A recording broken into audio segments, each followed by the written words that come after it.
Hello and welcome to Tone on a Budget. Um, Again, we're talking about the Indonesian Fender standard bass. Something brand new. Was released at the end of January, beginning of February, whatever it was. Um, and there's been mixed reviews on the guitars. Some of them have been pretty bad. There really hasn't been a whole lot of reviews on the basses. I did one of the stock bass out of the box, and I liked it. It was okay, but it needed some help. So here's what I've done to it so far. Okay, I dressed it up cosmetically, and I changed um, two functional things. All right, here we go. All right, I added the brown tortoise shell pick guard, which I think looks fantastic. A lot better than just the regular gloss black. All right. And I added the Fender Corona California neck plate. Just gives it a little more pizzazz, because it was just a blank neck plate on the back here. Um, what did I change functionally? This is the bridge off of a Player Series jazz bass. Okay. And the pickups are Wilkinsons, which are budget pickups, but they get really good reviews. It's a vintage tone Wilkinson, and I'll tell you what, um, the pickup that came out of here, the ceramic pickup that they put in, the cheap ass pickup, that thing, it sounded really harsh. Um, I didn't like the sound of it at all. Um, this sounds so much better, and I'm about to show you. It was a $25 pickup on Amazon. Um, Wilkinson's precision bass vintage tone is it was advertised as, and it does the job. Let me mute my mic here, and I'm going to show you.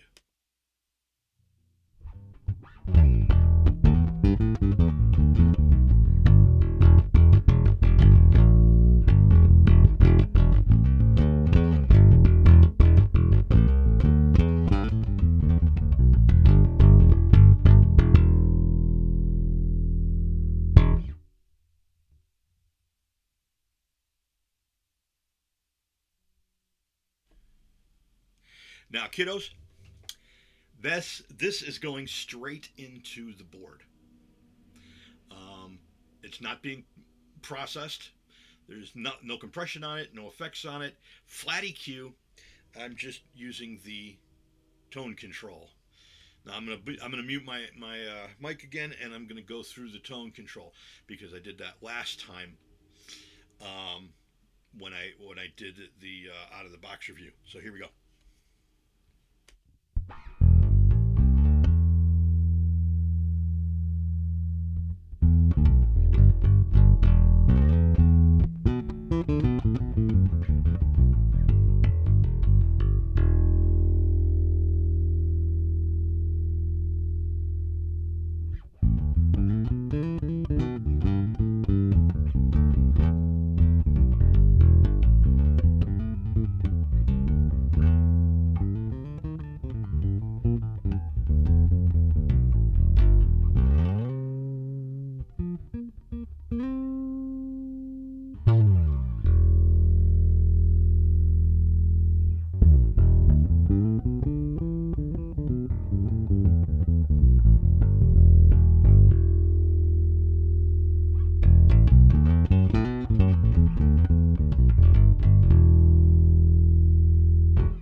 Yeah, really big improvement as far as tonal quality of the bass. Swapping out that pickup did a lot. Swapping out the I don't know what's up with this. And now that I got it off, if anybody knows, I want to know, what are these saddles made out of? This is what came on the Indonesian bass. This is what came on this bass stock. And I pulled this off because it was actually already starting to bend. Um, it just barely, but I mean, barely is enough for me to say, oh heck no. Okay, so I pulled that, and like I said, I installed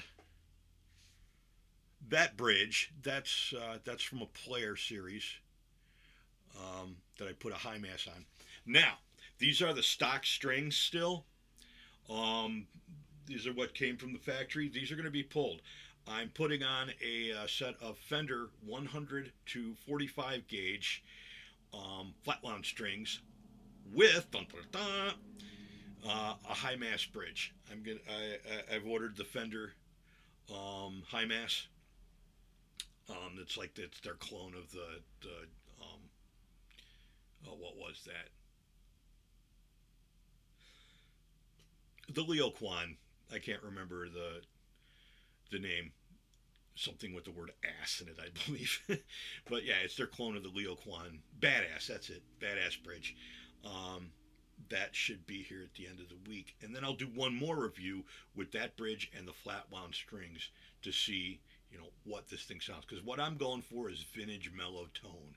Smooth, nice, for like that old R&B type stuff. I want that vintage 60s, R&B, James Brown, Bootsy Collins, P bass. That's what I'm looking for, and I'm almost there. Once I change the bridge and the strings, I should be all the way there, and I'm going to be happy as a clam because I got, there's next to nothing invested in this thing because it's their cheapest,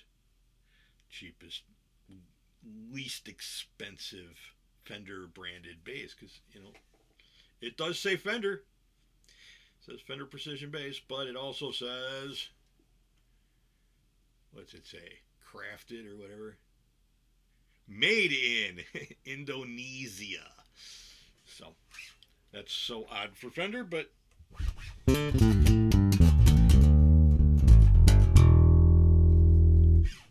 anywho, that's it for this review. So far, here's where we're at with the upgrades and modifications to the Indonesian Fender Precision Bass. See ya. God bless, and I hope this was helpful.